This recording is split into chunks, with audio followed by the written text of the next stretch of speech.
Fantastic. Left side, there are less of you. And so I encourage you, try and match the exact same energy that the right side has by saying all the time. One more time. How many times? All right. Okay, fantastic, fantastic. Now, could I please get my PowerPoint up on the screen? Could I please get my PowerPoint up on the screen? So let's go back. There we go. Growing up as a Christian, I was a bit, we all have those times where we grow up and we're raised in the church, but we're not nurtured in the church. So what do I mean by that? It's to say that, sorry, is that alarm? Just if it's my phone, just take off. My apologies. So, when you're nurtured in the church, right? You're raised in the church because your parents are Christian or your family members are Christian, but you yourself are not a Christian. What do I mean by that? By that I mean that you may have the title of Christian, but it does not mean that your character sustains what that title actually is. And that was me growing up. I was used to the knowledge. I knew the Sabbath day, I knew the 10 Commandments. I could recite it off the top of my head, verse by verse. I can say these verses, part findings and all these different amazing things. But I was not truly a Christian. And the reason why I was not truly a Christian is because I didn't know who God was, and God was misrepresented to me. So I didn't know who he was, and he was misrepresented to me. So it brings me to my topic of today, the sanctuary. Why do I love the sanctuary so much? Why do I love the sanctuary so much? Because when I was down in the dumps, it was studying this topic that gave me encouragement. When I was down in the dumps, it was this topic that gave me encouragement. And I don't mean it in the basic sense of just the 12 tribes, altar of sacrifice, the laver, the candlesticks, the table of showbread, altar of incense, and the Ark of the Covenant. No. I mean, God actually taught me how to pray using the sanctuary as a principle. God taught me how to pray using the sanctuary as a principle. And so today, as I'm expressing this, I want you to focus not so much on verses. The Bible is not just a book about words. The Bible is a divine human book with principles. Ah. Okay, making sure you're still with me. So as I'm sharing this presentation, please do not just see verses. Do not just see words. Look for principles. Look for principles. All right. So the state of heaven. The first thing we must define is, what was heaven like? What was heaven like? Now, I need a quick volunteer. Anybody? A quick volunteer. I need somebody to volunteer and come on stage. Preferably somebody young. Preferably somebody young. A quick volunteer. Anyone here? Do you want to come? Sure, by all means, come. Young sir, what's your name? Enoch? Oh, beautiful. That's perfect. All right. So, Enoch, can we get a mic for Enoch, please? Quick mic for Enoch. I just grabbed that one there.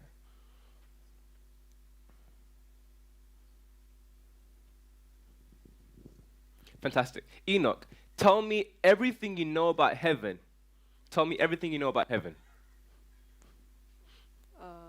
You can take your face mask off if that makes it a bit awkward as well. So tell me everything you know about heaven. Jesus will be there. Jesus will be there. Fantastic. The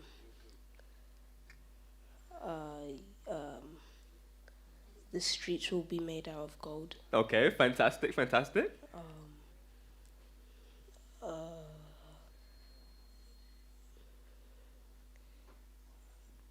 You need to believe in God to get to heaven. You do need to believe in God. Now, I have a quick question. Do you know about anything regarding heaven before Lucifer came down, before he fell? Do you know anything about heaven? No. That's perfectly fine. Can we give a round of applause to Enoch? Now, Enoch, since you were the first volunteer, you have priority. You see it right there, on that chair there? There are 3 different books. Choose which one you want. Your gift for being so brave. Choose, you got a choice. You're spoiled for choice. All right, so thank you for joining me, Enoch. Now you can choose whatever you want. Okay, let's go into it now. Heaven was a state of rest. Okay, heaven was a state of rest. Now, what do I mean by rest?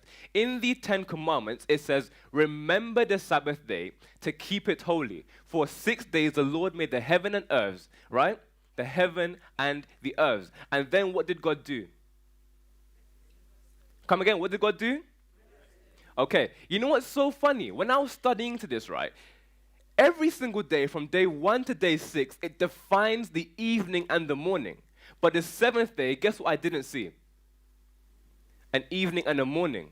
And so it made me start thinking, this evening and this morning, maybe there's something specific. Maybe there's something intentional about the reason why God did not say evening and morning for the 7th day. Now let's go into the verse. Judges chapter 5 and verse 31. And remember what I said. Don't look at just verses. Look at principles, okay? Look at principles. And it says, so let all thine enemies perish, O Lord, okay? Let all thine enemies perish. And then it says, but let them that love him be as the sun. And finally, it says, the land has rest in yellow.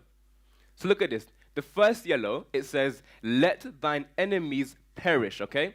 Then in blue, it says, let them that love him be as the sun.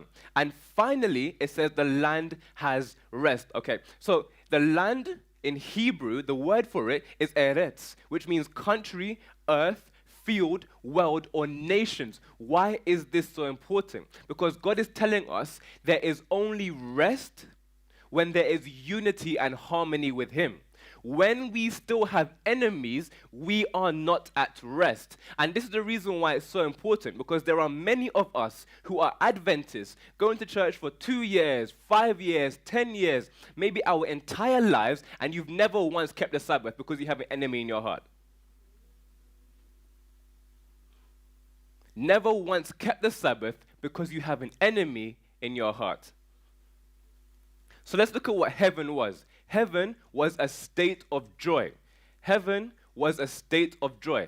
What is joy? Somebody quickly define joy for me. What's joy? Anyone, just define, what is joy? What's joy?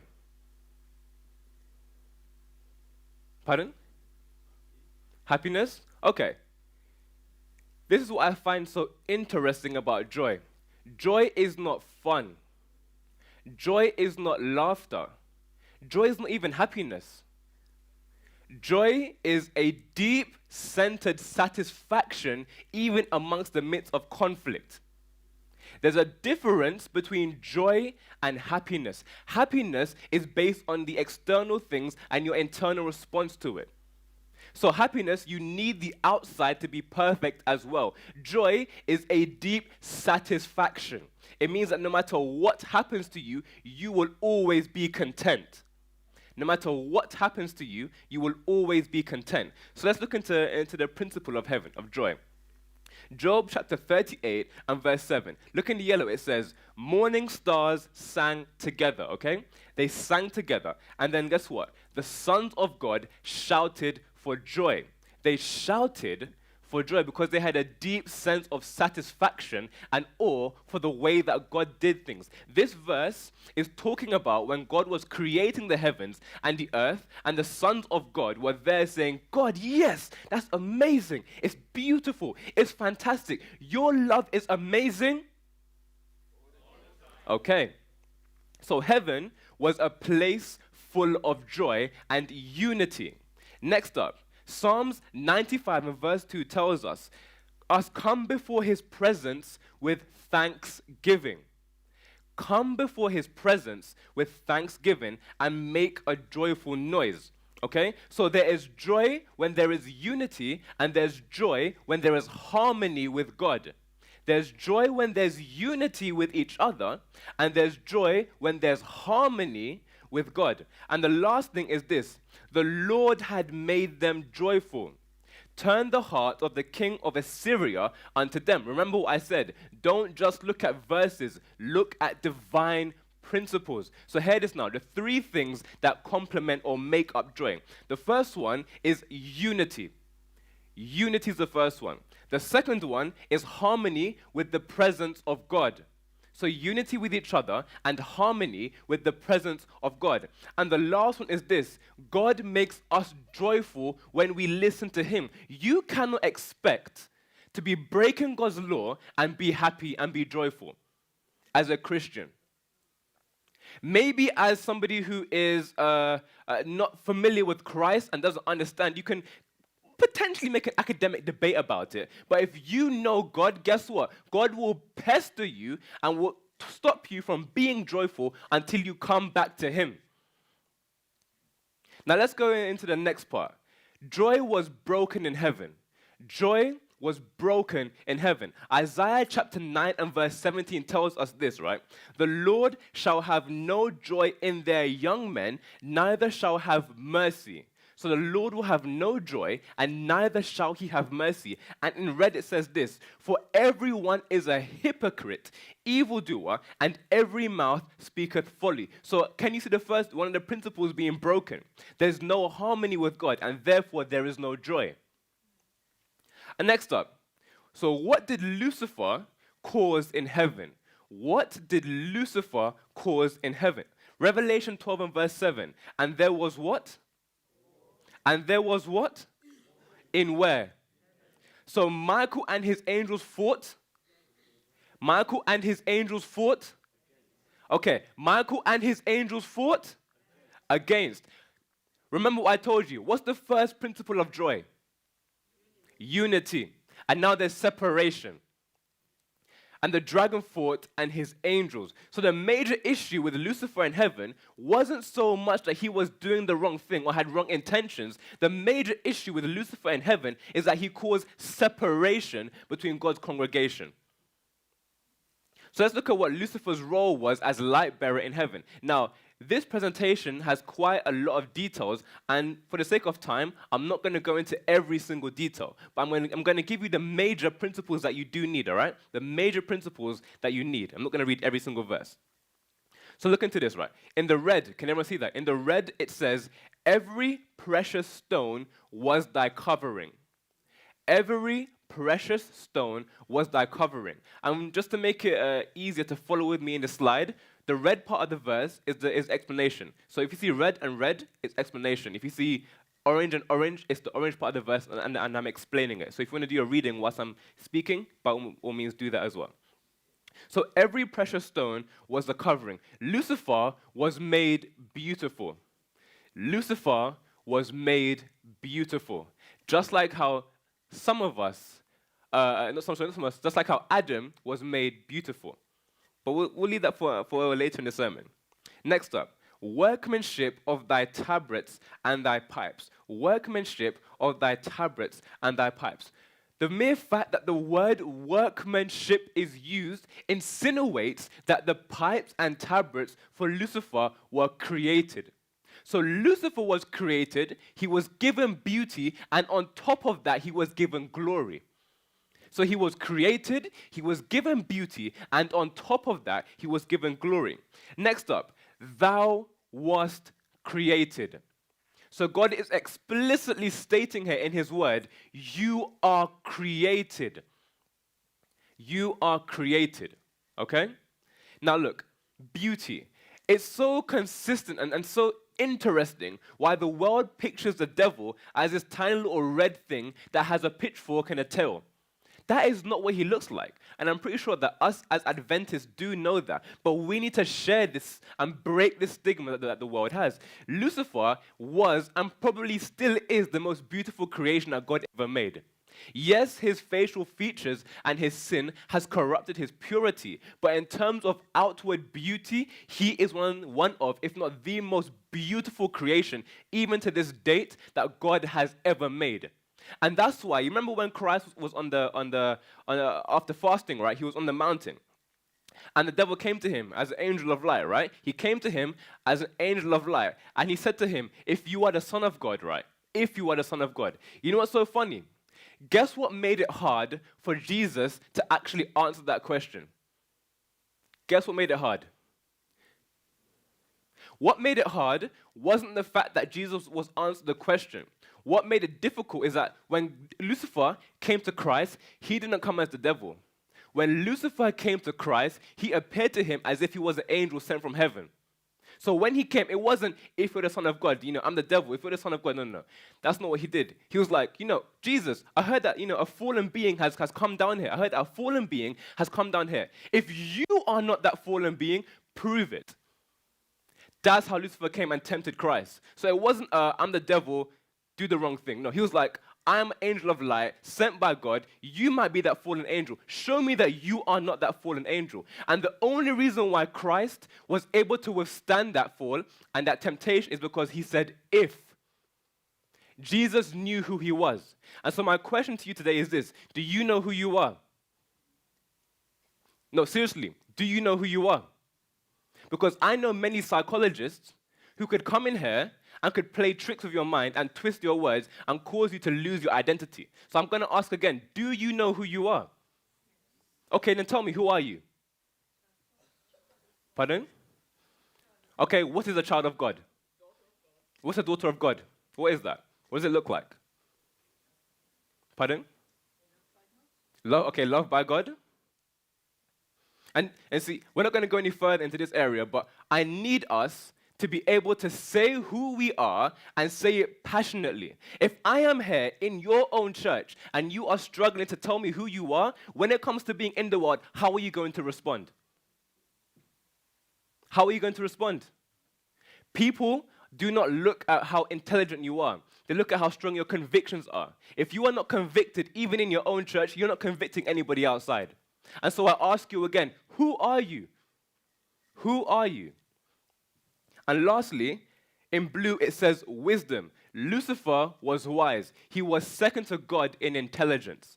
He was second to God in intelligence. Nobody could touch him as another created being. So what was his job description in heaven? Lucifer was a covering cherub, okay? Look at this now. This is very, very interesting. Very, very interesting. It says, covering in Hebrew is sorkak. Sorkak. And what does that mean? It means cover over. It means defend, and it means protect. It means cover over, it means defend, and it means protect. Mothers and fathers, let me ask a question. Do you love your children? Okay. Now, if you saw your child in front of you and somebody was bullying your child, how would you respond? How would you respond? You stand for them? Would you protect them? Would you shield them? Okay, if somebody came to your child and they had, let's say they had a knuckle duster, right? That's something, it's a weapon that you put over your fist, and when you put it over your fist, it's like a metal, sharp metal edges. And when you hit somebody with it, it can cause some serious damage. Would you take the blow for your children? Okay.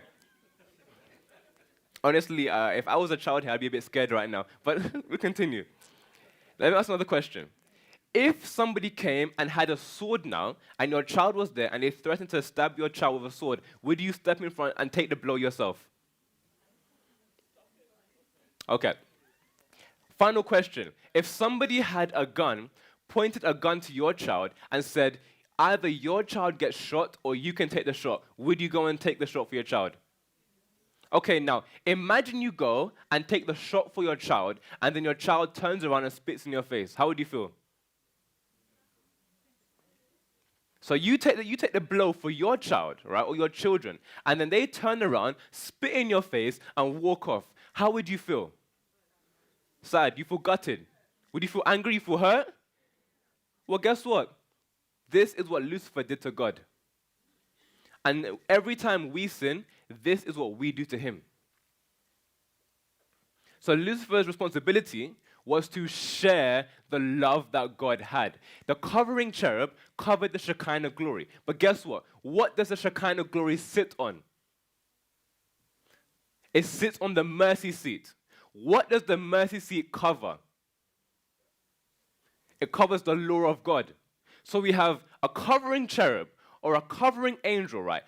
Covering God's glory, who sits on the mercy seat. And under the mercy seat is the foundation of God's character, the foundation of God's law. So every single day, you had this angel who was looking at the glory of God, looking at the love of God, looking at how amazing his character was, and then still turned around and spat in his face. And this principle is expressed in the Seventh-day Adventist church, especially the western side. How do I know? I counsel thee to buy of me gold tried in the fire. Guess what? The only church God has an issue with regarding being active for him is the last Seventh-day Adventist church. Church 6 in Revelation. The only church. Every other church is either your doctrine was wrong, or you were good, or you were tired, or you were struggling. But the only church he has an issue with for being lazy is the last church. And guess what's so funny about it? The last church has the most amount of knowledge.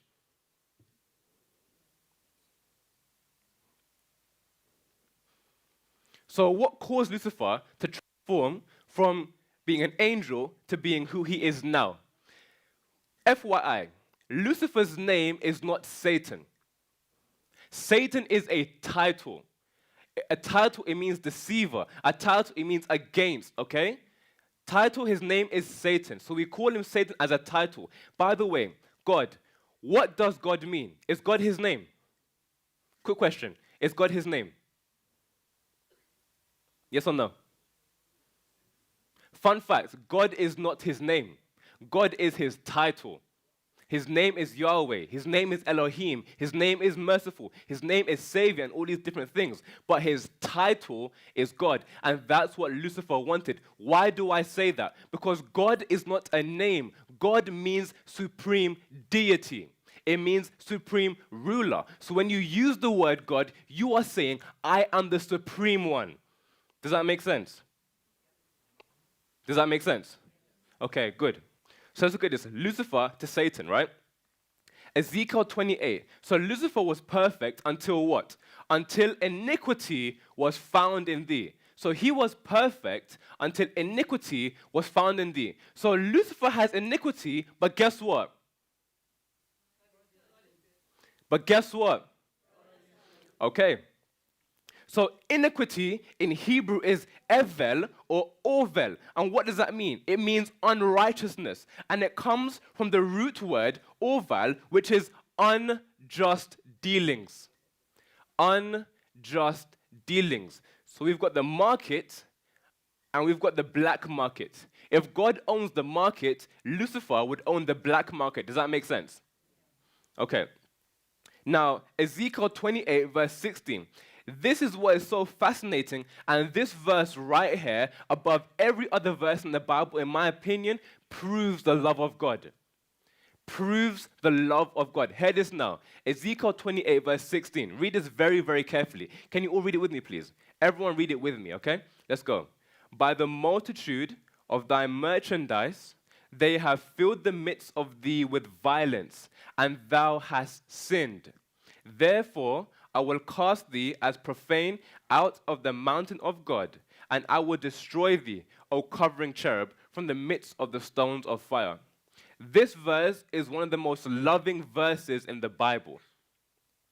It seems weird though, right? God is saying, I'm going to destroy you. It seems weird, doesn't it? How I find it loving. It's weird. Like, some of you are looking at me like, Leslie, somebody's getting destroyed. Where is their love in here?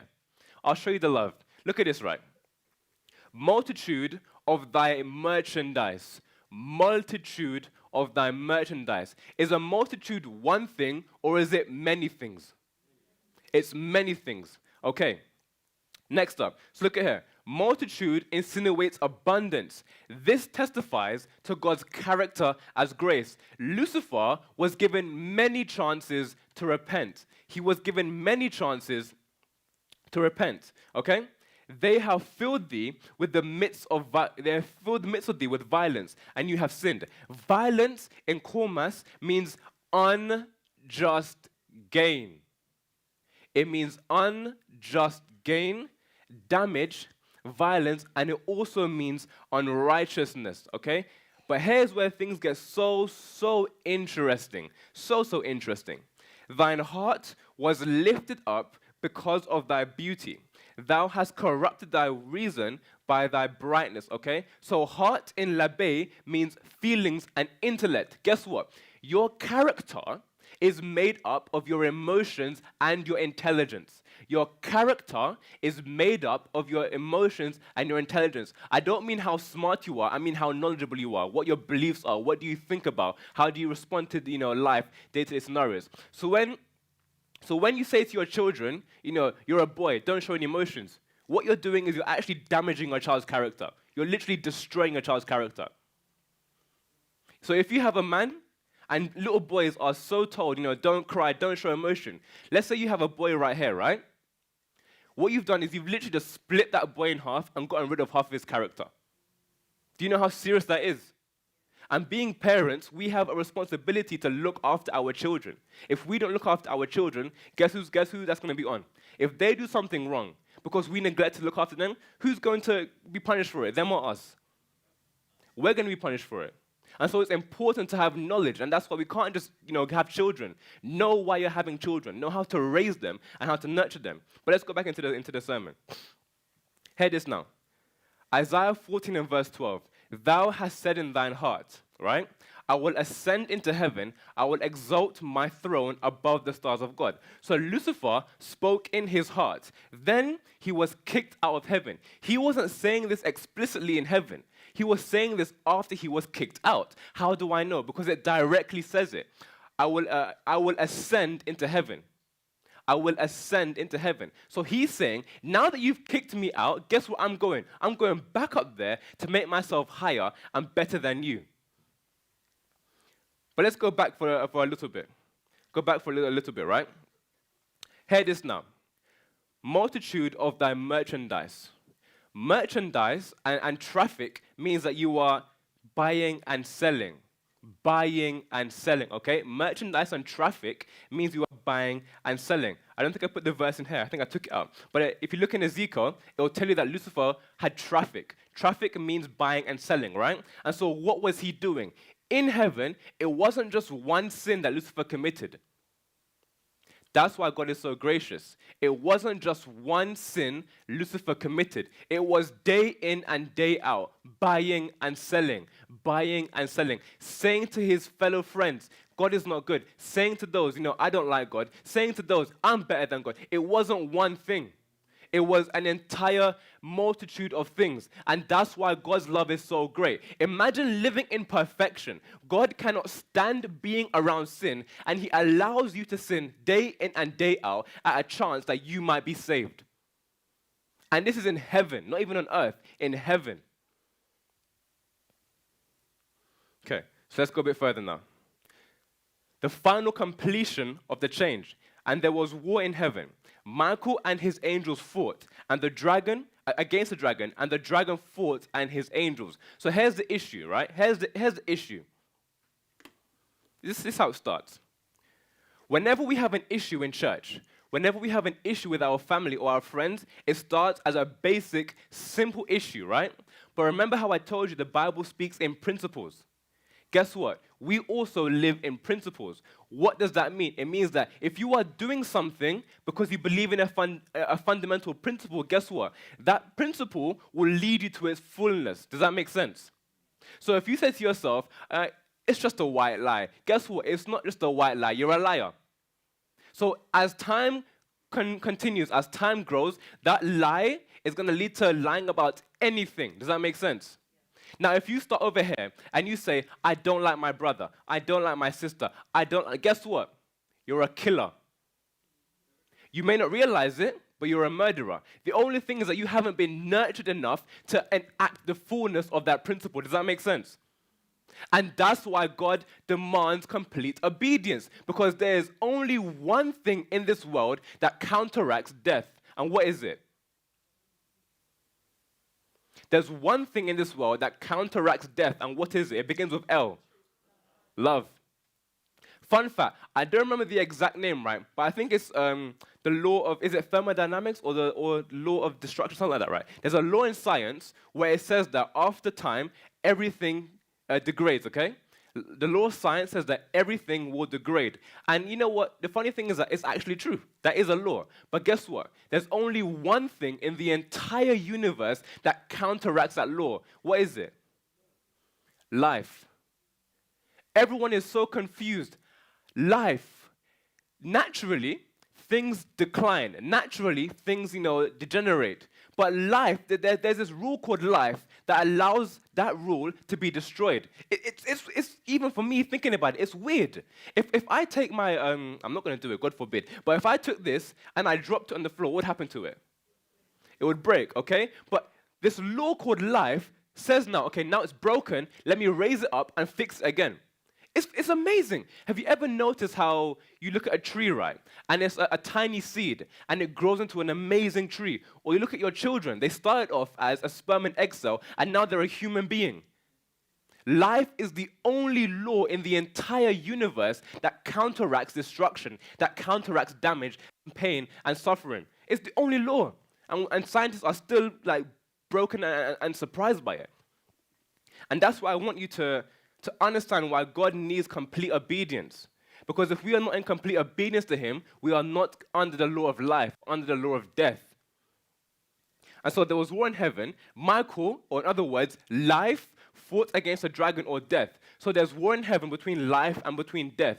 Satan doesn't realize it, but he has now created death. And the same principle applies to us. We don't realize it, but every time we sin, every time you cuss your mother or your father, every time you cuss your spouse, every time you unnecessarily break down your children and your friends and your family, you are not saying directly, but you're saying in your heart, I choose death. You are not measured by what you know alone. You are measured by your character. If your character is not sustained under life, you automatically choose death.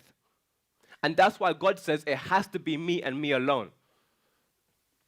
And so I'm not going to read this, but if you want to look it up for yourselves, you can probably take a screenshot if you're on Zoom and then post it later, or I'll send the PowerPoint later. But it's simply saying that Lucifer didn't know where his principle was leading him. He was in death, but he didn't know that it led to death. And so the question I ask you today is, do you know if you're saved? As a matter of fact, raise your hand if you're saved. Raise your hand if you're saved. Okay, tell me how you know you're saved. See, I wasn't going to go into this, but I'm going to go into this. I wasn't going to go, but that's reminding me. Jesus dying did not save you. Thank you, Gus. Jesus, this is why I get so interested by it. When people say, Jesus dying is what saves me. Jesus dying did not save you. It didn't save you. So many of us who are walking around saying, I'm a Christian, I'm saved, I'm amazing, Christ is there dying for me. Guess what? Yeah, he died, but his death is not saving you. His death is conditional upon you accepting it. And so I'm going to ask again, who here is saved? How do you know you're saved? Pardon? Because Christ died, because you live by faith? Because you chose. You believe in him, you chose? That's the thing. How do you know you believe in Christ? Tell me, how do you know? Living under his law? Having faith? Submitting? See, these are serious questions. And when I come to a church and I ask this question, and members struggle to answer this question, it really makes me question, do you actually know what it means to be a Christian? Do you actually know if you're saved? Because if you're struggling to answer this question, if you in church, in your own comfort zone, cannot answer this question, don't bother going outside. Honestly, don't bother going outside. I remember reading a quote in Ellen White where it said that the reason why God doesn't bring so many people into the churches is because if he brought them in, they get corrupted. And so I'm going to ask one more time. Don't respond to me, but think about it. Are you saved? Do you know you are saved? And if you know and believe you are saved, act like it. So here's the object lesson I want to get to. There are 7 principles in this part of the sermon that I'm sharing. So hear this now. People get puffed up and have pride.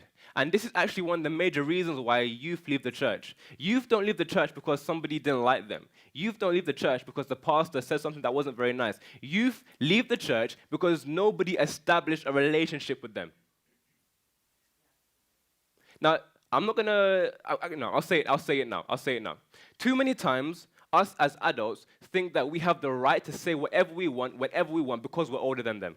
Guess what? That's not how God works. God is saying to you, that's my child. God is saying to you, that is my child. So if you dishonor, if you break down, and if you hurt my child, you're dealing with me. And it's not just about adults and children, it's about how you treat each other as well. I've heard some of the nastiest things I've heard come from church members. Some of the nastiest things I've heard come from church members. And sometimes outside, they're nicer. Now, I'm not getting at anybody here, but I'm trying to make you think in principles. When we look at somebody, it is not them that we're looking at. When we hurt somebody, when we cuss somebody, when we beat somebody down, you're not beating the person, you're beating God. And so it's important to look at this. But let's get back into the principles now. Number one, right, look at this. We get prideful, which leads to self-exaltation. We get prideful, which leads to self-exaltation. So things like, I deserve better than this, I don't care about anybody else, I'm a strong, independent man or woman, I'm going to focus on myself. These things are the same principle that Lucifer created in heaven. And we don't realize the fullness of these principles. Second, self-exaltation leads to corruption of our mind. When you exalt yourself above what you should, you are literally causing mental illness in yourself. You are causing mental illness in yourself and you're damaging yourself. Living in heaven, there are two things you need. You need to be somebody who is eager to learn and somebody who's eager to serve. Those are the two principles heaven runs on. Learning and serving. If you are not learning, by default, you're dying. If you're not serving, by default, you're killing yourself. Because you focus so much energy and attention on yourself that we don't give it to others. And anxiety, that's actually one of the reasons why there's such a prevalence in anxiety. When you focus on yourself so much, it creates anxiety. And that's why little children who have Instagram and have TikTok and have Facebook and all these softwares, they're on, Instagram scrolling, and they see a beautiful, a model who is, getting maybe millions of likes, and they post that picture, and they see themselves getting 1 or 2 likes, and they're like, wow, nobody likes me? Doesn't anybody, care for me? Only seeing 2 likes. We as human beings are not used to getting the recommendation and getting the affirmation from millions of people. We're used to getting it from, our church members or our small family group. And so seeing millions of people and needing the affirmation of millions of people without even knowing them causes anxiety. That's why when social media came out, the death rates for teenagers flew up, suicidal death rates. And so when children come to church, they don't just need to be corrected, they need to be loved and encouraged. Next up, so corrupted minds and actions leads to hard-heartedness towards God. When our minds are corrupted, our heart becomes corrupted, and vice versa. And that leads to corruptible actions. Next up, disobedience to God leads to war against God. So there's a stage and process before this, okay? Notice this. Corrupted minds and actions lead to hard-heartedness towards God.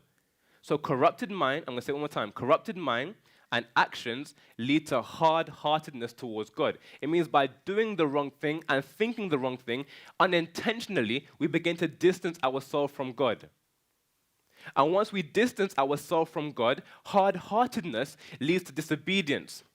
Now, there's a difference between corrupted thoughts and corrupted minds versus disobedience. Corrupted thoughts and corrupted minds is a war. It's thinking, what should I do? Should I really do this? I don't know. Should I do this? But disobedience is direct disobedience against God. It's directly saying to God, I don't want you.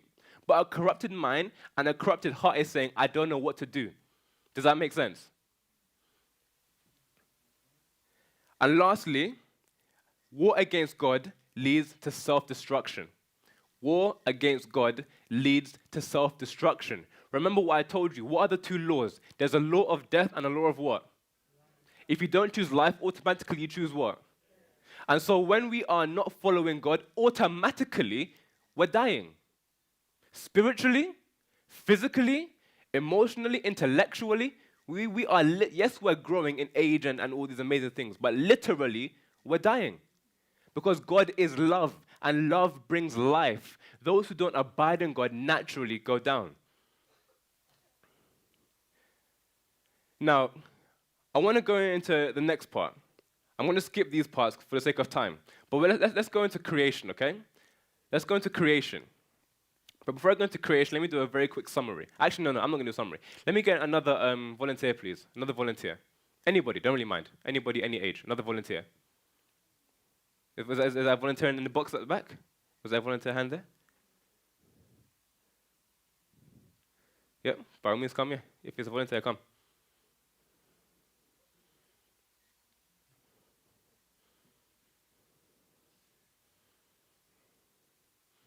Is anyone volunteering?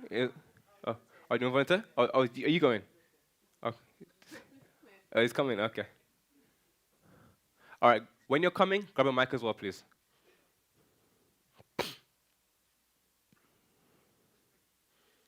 Okay, fantastic. Now, tell me what you've learned so far. I told you, maybe I forgot to tell you, but I'm not a preacher. I'm a teacher. And so I need to make sure that people actually learn, because it's good coming up here and making everyone excited. Yeah, I can do that. I've got the skills for that. But I want you to learn. And so, young man, please, tell me what you've learned so far. I'm going to sit down and enjoy this. We should correct young people in the church. We should not just correct young people in the church. We should also encourage and like Kevin as well. Okay, fantastic. What are the two principles? There's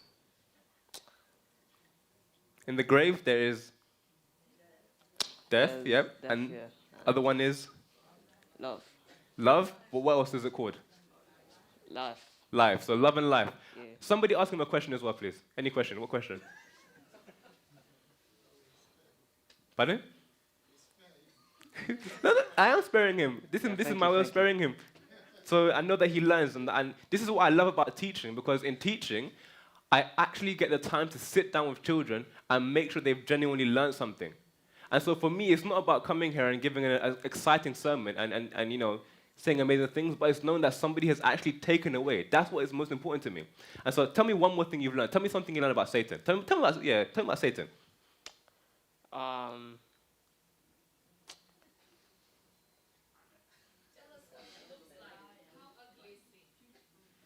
Very Is he ugly? Is he pretty? ugly. Not quite, not quite. He's the most beautiful being that was ever created. That was, yeah. Okay. What did he cause in heaven? War. War?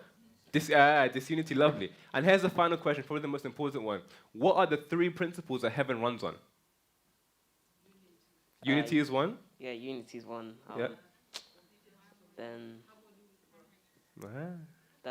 also how we live with God. How many with God? And what's the last one? Love. Close, but not quite. It begins with O. Obedience. Correct. So Yeah, how many? So say it one more time. Obedience, unity, and how we live with God. Fantastic. Everyone give him a round of applause. Thank you. Now, young man, as you're going down, you see over there are two different books. Choose which one you want to take it. Okay. There we are. So now, when Satan was kicked out of heaven, him and his angels, did heaven return to its original state? Yes or no? So when Satan was kicked out of heaven, did heaven return to its original state? Just asking questions around. Yes or no? Yes, right? So heaven turned to its original state. Now I want to share something with you. Heaven is not just a place. What makes heaven heaven is not the fact that it's not the fact that it's in space. What makes heaven heaven is the fact that it has God there, and these principles are unified. So when Satan committed sin in heaven, what he did was break those principles. And I want to link it back into the Sabbath now. Remember at the beginning I said that Sabbath is it's an amazing thing, and that Sabbath is one thing that some Adventists may have never kept in their entire life. The reason why I said that, to bring it back, is this. Sabbath, the actual commandment of Sabbath, is not simply stay at home or go to church and rest. Going to church is not the equivalent of keeping the Sabbath. I'm going to say that one more time. Going to church, putting on nice clothes. I know I've got a nice suit on, but putting on a nice suit, taking your family members, going to church and being in the building, having a wonderful service, having a potluck, going home, relaxing, and chilling with your friends and family, that is not keeping the Sabbath. I'm going to say it one more time. That is not keeping the Sabbath. And so there are many of us who come to church week in and week out doing that without realizing that we're actually living in death. Listen very carefully. Remember the Sabbath day to keep it holy. 6 days thou shalt labor and do all thy work, but the seventh day is the Sabbath of the Lord thy God. In it thou shalt not do any work, thou, nor thy son, nor thy daughter, nor thy manservant, nor thy maidservant, nor thy cattle, nor thy stranger that is within the gates. For in 6 days the Lord made the heaven and earth, the seas and all that in them is, and rested the seventh day. Rest in the Bible does not mean literally rest. Rest in the Bible, if you look into Hebrews chapter 4, verses 1 to 6, I believe it is, Hebrews 4, 1 to 6, resting is living in God. Resting is living in God. And that's why it's so dangerous. Look, I understand the principle of reverence. I genuinely understand when you come to church, look good. When you come to church, be presentable. I genuinely get that. And it's important to tell our friends and our family to look presentable. But looking presentable doesn't make you somebody keeping the Sabbath. In fact, somebody could walk through the door in a stripper's outfit and be more presentable to God than somebody in a suit and tie. Why?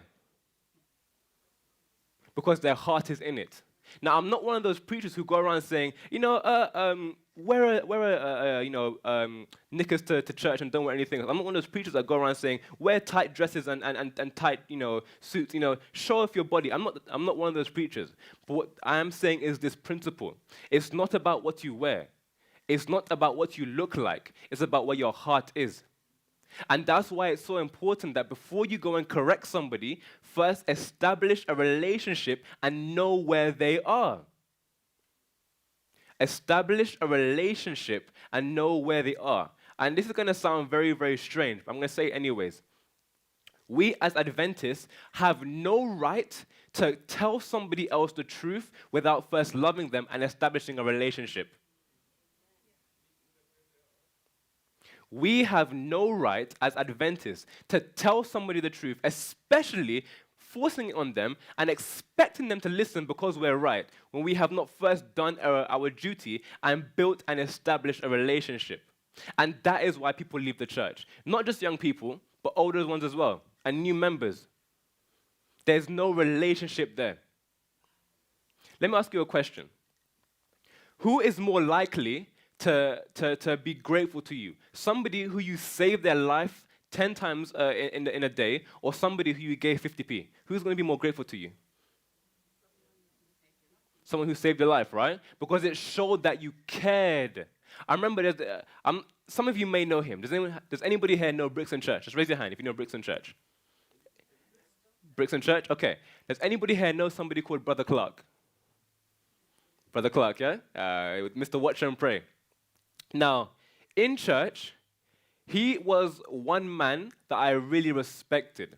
He was somebody that I genuinely looked up to, right? And now, there were many times that he came across harsh. He's a very strong man. He knows his beliefs, and he will say it as it is. If he thinks that something is wrong, he will say, guys, something is wrong, and he'll be straightforward. But at the same time, he could say something to me, right, that would seem extremely harsh and really rude. It would just, to others, it might seem rude. But to me, I wouldn't care. Why? Because he actually took the time to get to know me and helped me when I was down in the dumps. And so when somebody helps you, when you're down in the dumps and you need that help, you can say whatever you want to them. And because they know that you love them and you genuinely care for their bettering, they will listen. And that's how you win hearts. It's not by saying, do this and do that. Those are laws. Laws do not save people. A heart change is what saves somebody. So if you want an instant gratification, if you want an instant change, continue being lawful. But if you want somebody to have a long-term change, a long-term heart effect where their actual character is different, establish a relationship with them. And so here's the funny thing, right? Here's the funny thing. The exact same thing that took place in heaven took place on earth. The same thing that took place in heaven took place on earth. I'm not going to go into all of it, but I'm going to go into the role of Adam. When Adam was created, right, Adam was given some information. Now, quick question. Did the earth get cursed when Eve sinned, or did it get cursed when Adam sinned? It got cursed when Adam sinned, right? Why? Because Adam was given a role.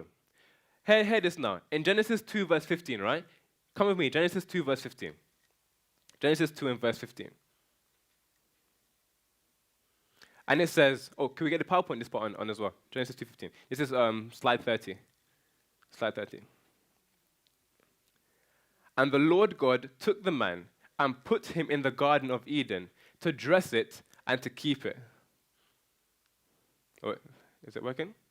Oh, wait. So the next slide, keep going to the next one. So verse 30.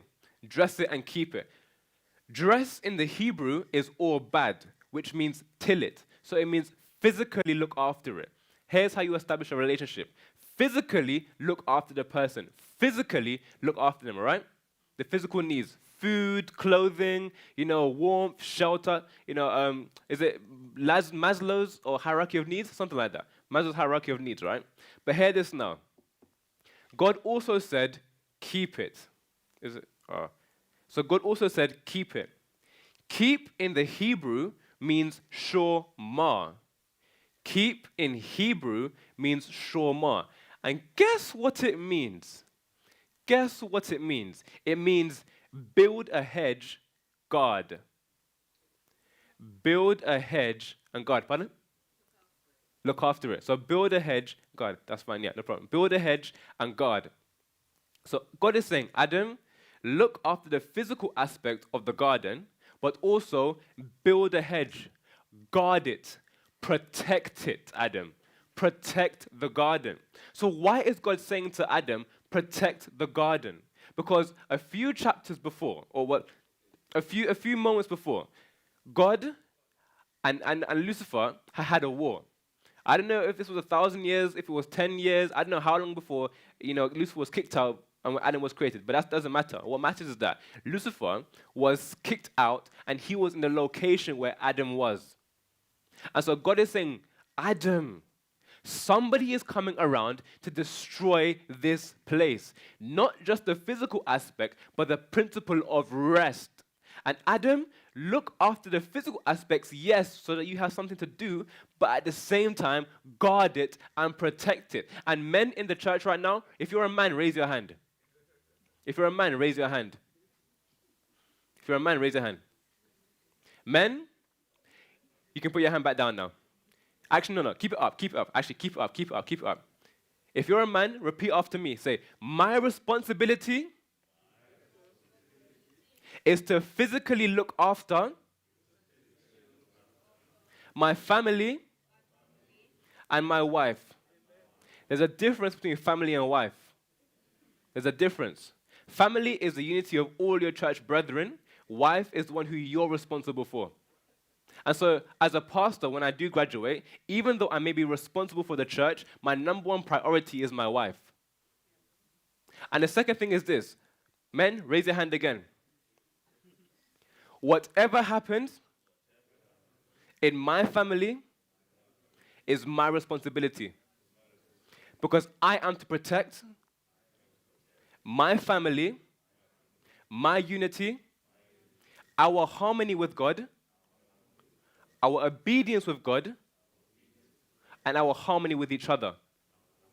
And that's the role of a man, to protect, to love, to care, to keep, unified. Us as men have a very powerful and strong responsibility. Ladies, yes, you do have a responsibility as well, but this I'm directing to the men. Because many times men don't get the encouragement, don't get the strength and the recommendation and the love that they need to actually get their job done properly. All right. And the final thing I'm going to go into is this. Perfect, perfect. This is very important. Look at this now. Look at this. Look at this. This is fascinating. So look at this now. Before, during, and after, okay? Before, during, and after. Look at Lucifer's fall, and then look at man's fall. Before, heaven was a state of rest and a state of joy. Eden was a state of rest and a state of joy. That was before, okay? When God created it, right? A state of rest and a state of joy, both heaven and Eden. Look at this now.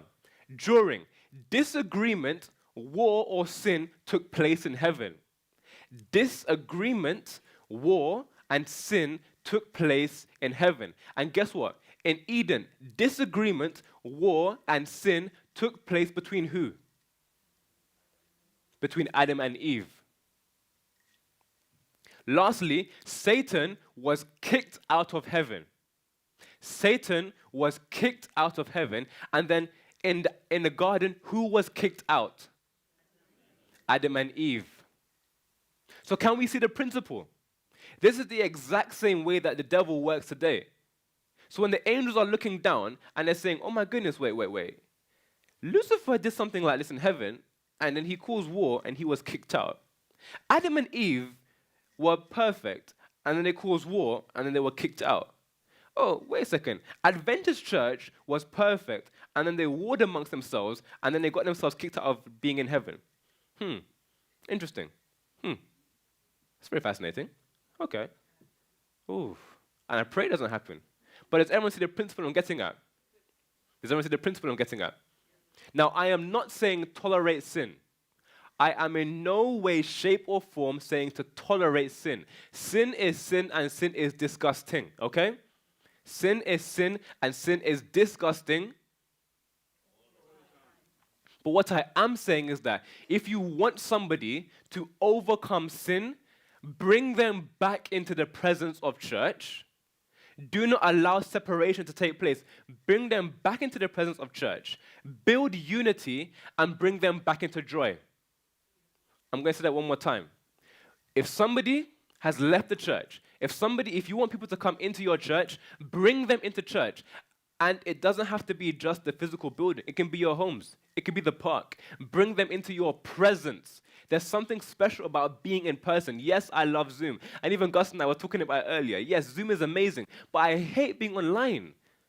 I like being with people. So bring them into your presence.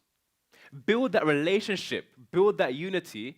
And once you have built that, then bring them into obedience and what they're supposed to do as a requirement. Does that make sense? So that is the 3-step process to get people back into church. And the very, very, very last thing I'm going to be speaking about is this, okay? Very last thing. This is the very last thing. Take about 2-3 minutes. Bringing the sanctuary into it. Bringing the sanctuary into it. Now, I'm going to use not just the spiritual meaning of the sanctuary regarding Christ, but I'm going to use its principle. So do we all know what the sanctuary is, just so I know where we are? Raise your hand if you don't know what the sanctuary is. Raise your hand if you don't know. Okay? No problem. Okay, so the sanctuary, more specifically the wilderness sanctuary, is something that Moses was given instruction by God to build, right? So it says, let them make me a sanctuary that I may dwell among them. So I'll just show you very quickly. That's the sanctuary, okay? That's the sanctuary right there. And so God said to Moses, build the gates around, build the altar, build the laver, build the holy place, and in the holy place, put the candlestick, put the table of showbread, put the incense, and in the most holy place, put the Ark of the Covenant.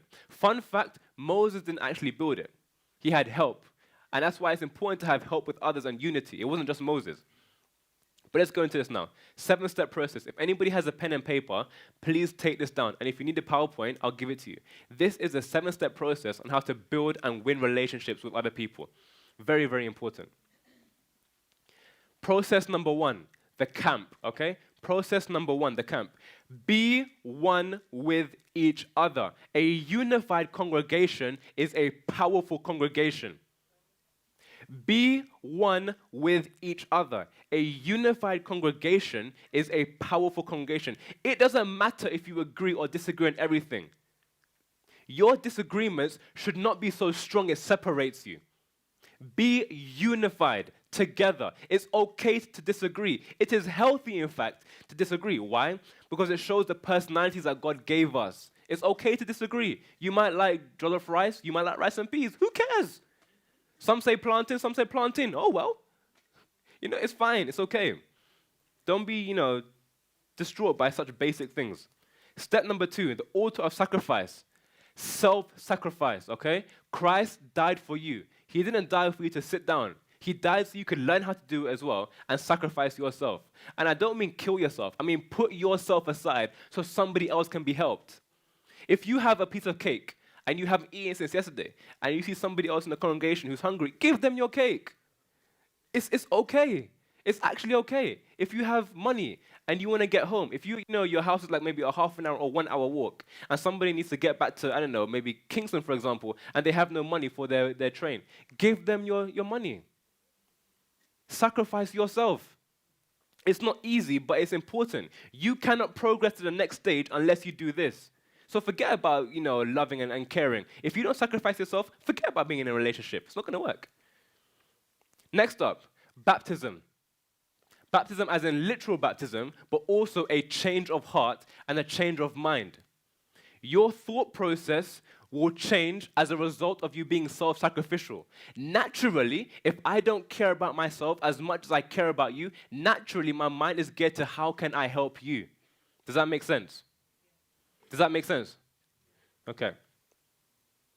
The table of showbread, right?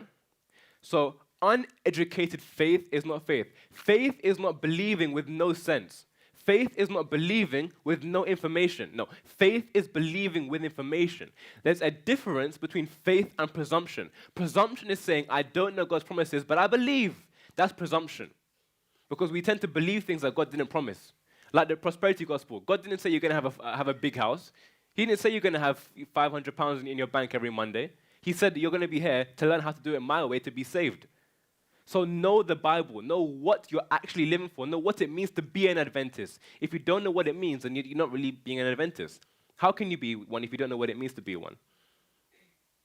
Next up, altar of incense, okay? It represents Christ's intercession for us. In other words, communicate. Communicate with God. Communicate with each other. Express your love. Express your care. It takes 4 muscles to make a smile, but it takes like 40-something to make a frown. Smile. It's okay to smile. I remember one time I was at Central London Church, and this lady, right, I just said to her, hey, how are you? We started talking, and I said to her, is there anything I can do to help you? She said, just by talking to me, you've helped me. It's okay. Talk to each other. Humans are communal beings. If Adam in the garden was by himself and was miserable, what makes you think we're going to be good? This notion of I'm strong and independent, no, you're not. Where we are unified and strong together. Independent in the sense that you can do things for yourself, yes, but not in the sense that you need nobody. That's not true. That's a lie. And fun fact, actually, the best way to torture a human being is not to skin them or to stab them. The best way to torture a human being is to isolate them from other people. Next up, the 7 lights, okay? It represents completeness, completely sharing your love with God. The 7 lights, they do have the 7 lights do have a symbol with the churches in Revelation, the 7 churches of Revelation. I just remember, in the beginning I said 6 churches. It's actually 7 churches, forgive me, 7 churches. But let your light shine, okay? Once you have faith, once you have knowledge, once you can communicate properly, let your light shine. Go out educated, do things. If you're not sharing, you're dying. And the last thing is this, the ark. Perfect harmony with God. You do not keep God's commandments, he replicates his character in you. I'm going to say that one more time. You do not keep the 10 commandments, God replicates his character in you. The 10 commandments is an expression of his character. So you don't keep it, but you ask God to build that character in you. And lastly, once that has taken place, the controversy is closed and we are now back in unity with God. We are now back in unity with God. Can I have one last volunteer to close off this service? One last volunteer to close off the sermon. One last volunteer. Anybody. It can be old, young, I don't particularly mind. Anybody. Fantastic. Thank you, sir. Is that mic working? Let's see if that's working. Fantastic, sir. Now, could you please restate to me the 7-step process? I told you, I'm serious. I'm a teacher, so I want people to actually learn things. So yeah, it's the 7-step process. What's step number 1? The camp, unity, coming together. Excellent. Number 2? Baptism at the... Close, not quite close. Self-sacrifice. Self-sacrifice. Yeah. Excellent. Number 3? Baptism. Baptism. What does that change? What does that symbolize? Change mindset. Excellent. Yeah. Fantastic. What's number 4? The table of shewbread. Yep. And what does that represent? So if I study, what am I getting? The character of God being replicated. Close. But if I study for an exam, what am I doing? You're learning. You're getting knowledge, right? So learning. Yeah. What's the next step? The altar of incense. Yeah. And what does that represent? Communicating with each other. Fantastic. And what's next?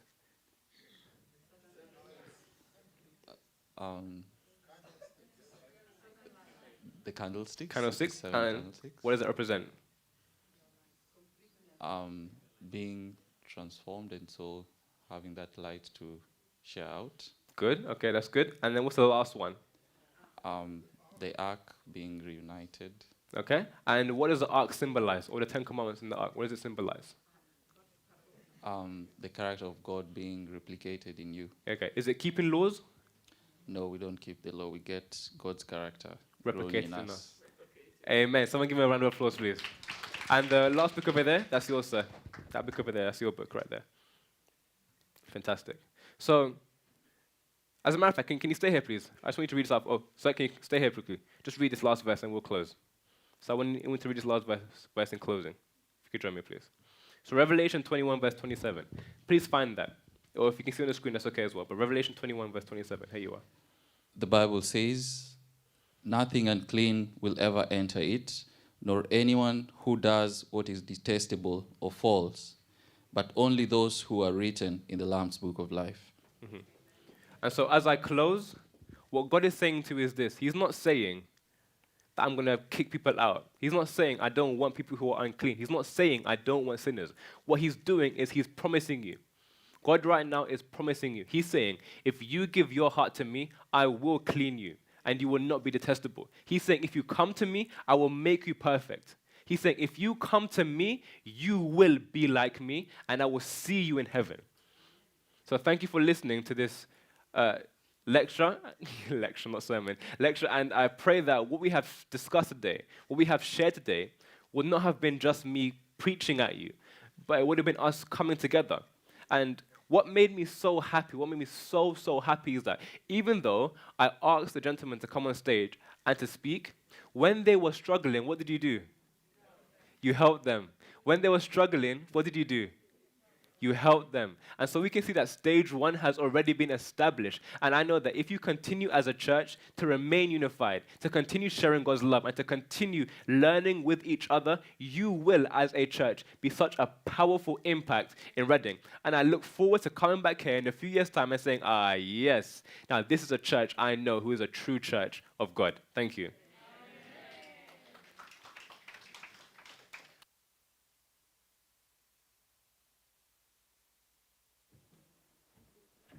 Happy Sabbath, church. Are you still awake? Wow. You're not awake all the time. But thank you so much for coming, Leslie. I trust that you were all blessed. I just want to remind you, church, Leslie is starting at Newbold. The amount of information he shared, the energy he has, he is not yet done his undergraduate. He's not yet done his master's. He's not even done his PhD, but that's the level he's starting at. So hopefully, I'd like to still continue to pray for you. Hopefully, I'm sure you'll probably be teaching, bringing up new pastors by the time you finish. That's what he's going to go into. So I hope that God continues to bless you. Just to give you a bit of a highlight, just, flashback, as the year's gone on, we're heading towards the end. We started the year with Elder Laith Wallace. Then we had Oyen McKinday. Then we had our very own Thomas Modime. We had Pastor Sophia Pert. We have had Usher Mackenzie. We have heard from Samuel Samakula, who came and spoke. We have heard from Kingsley Akrasi, who stepped in last minute and did a good job. We had Troy Smith from Newbold. We have had Dr. Tom DeBrun, who led a very colorful discussion. We had Leslie Dixon today. To finish off the year, you were looking forward to having Jesse Samuel from Newbold, one of my favorite speakers, and Wesley Bishop, also from Newbold, finishing off the rest of the year. So I hope that the youth services have been blessing you. We have not really had any youth day this year, and I think it works well because the youth then participate every single month. So hopefully as the church continues to grow, more youth will continue to come in, and we'll have a monthly youth day. So I pray that you be blessed. And let's have our closing song, and then Leslie will pray, and we'll be on our way out. Thank you.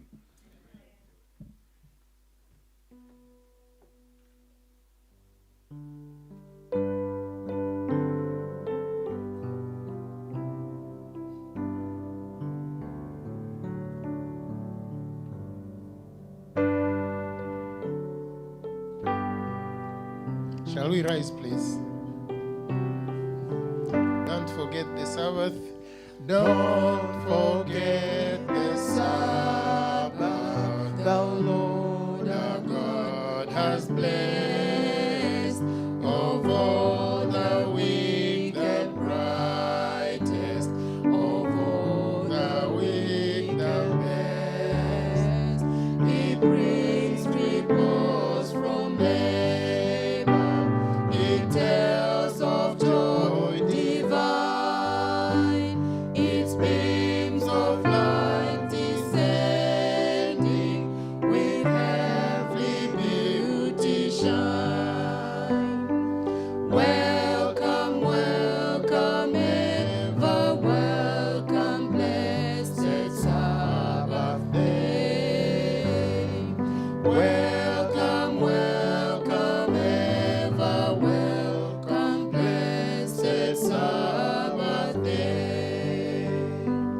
Keep the Sabbath holy and worship Him today, who said to His disciples, I am the living way. And if we meekly follow our Savior here below, He'll give us of the fountain whose streams eternal flow. Welcome, welcome, ever welcome, blessed Sabbath day. Welcome, welcome, ever welcome, blessed Sabbath day. Day of sacred pleasure is golden as we'll spend in thankful hymns to Jesus, the children's dearest friend. O gentle, loving Savior, how good and kind thou art. How precious is thy promise to dwell in every heart. Welcome, welcome, ever welcome, blessed Sabbath day. Welcome, welcome, ever welcome, blessed Sabbath day.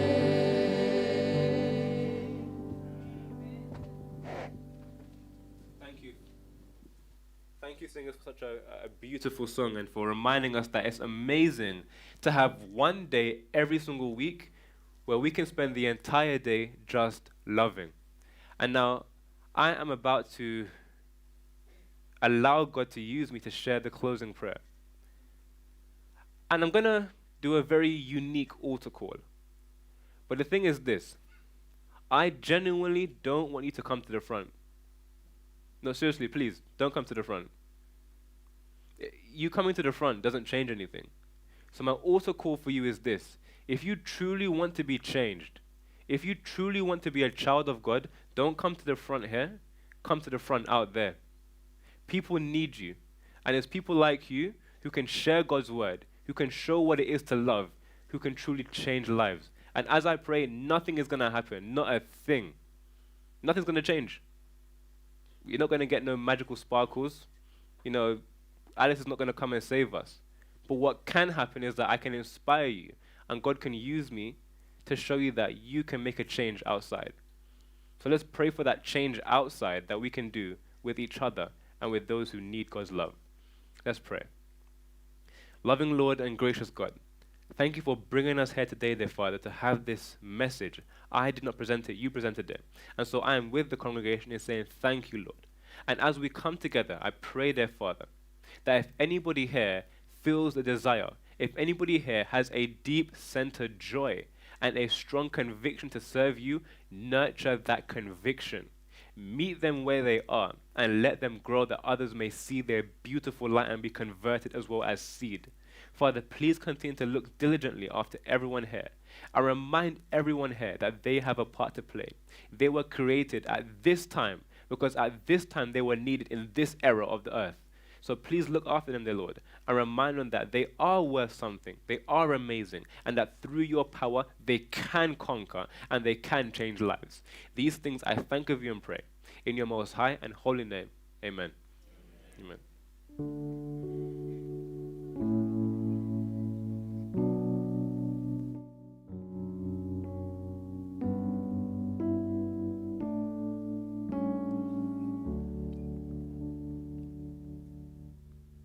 Thank you all very much for coming today.